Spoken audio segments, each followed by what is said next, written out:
This is a tutorial on how to change your fluid and filter in the Land Rover Discovery or any similar transmission from the 4.6. You're gonna need your gasket and filter, Allen keys, some gloves, some wrenches, maybe some bigger ones, and you're gonna need some oil and a hand pump to get the fluid back in the tranny. Okay, once you're under your transmission, that will be your drain plug, and this right here is your fill plug. Some people say it's a good idea to loosen the fill plug first, just before draining your oil. So let's go ahead and do that.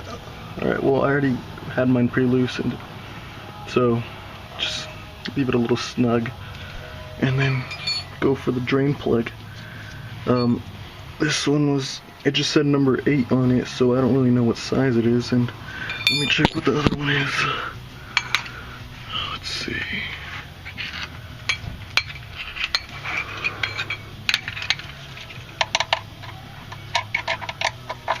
Alright, well let's see. Alright, let's see, that one was a number 5. This one right here. I don't know if you can really see that. It's a number 5. Alright, well, let your oil drain out. Have a catcher down there. And let all your fluid drain out. Let it out for a couple minutes until it all falls out. This one's not very dirty, but it's time due to get it changed.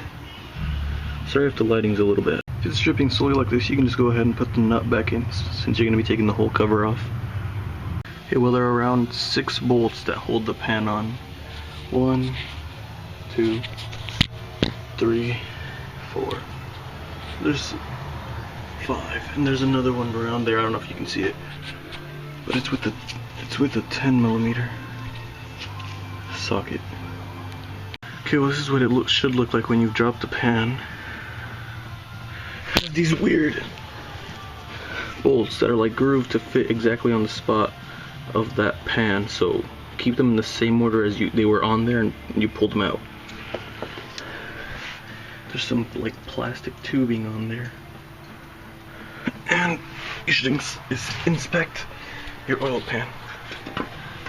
Have a little buildup there. That's normal. There was no metal in it. It's fine. Okay, well, to get your filter off, there's 2 bolts there.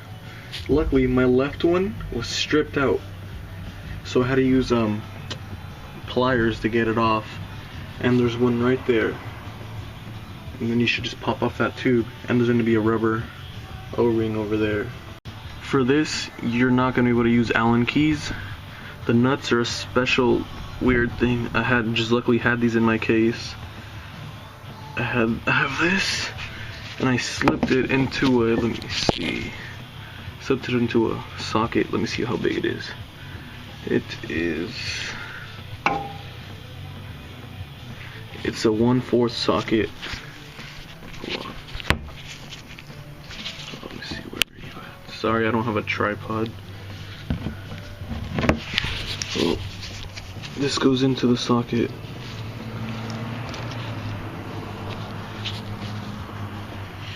Goes into the socket like that, and it's easier to get the nuts off. On your old filter there will be a rubber O-ring, and the new one will have this cover on it. You need to take that off and put that new O-ring. This new one I bought didn't come with this rubber O-ring for the pickup line, so I had to carefully get it off the old one.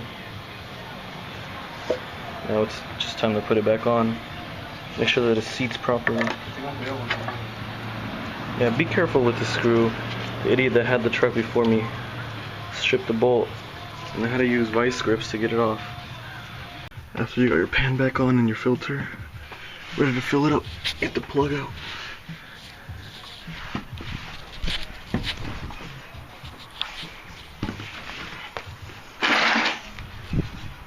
You need your hand pump and your oil.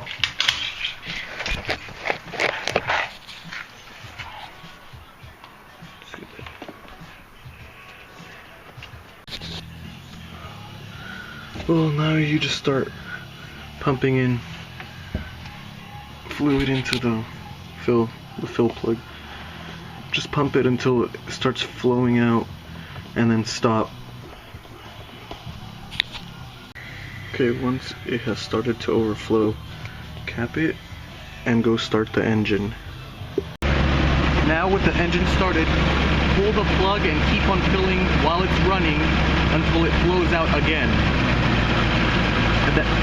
Okay, after it starts coming out when it's running, plug it, go through all the gears, nada, open it and check for fluid level again, and if it needs more, add.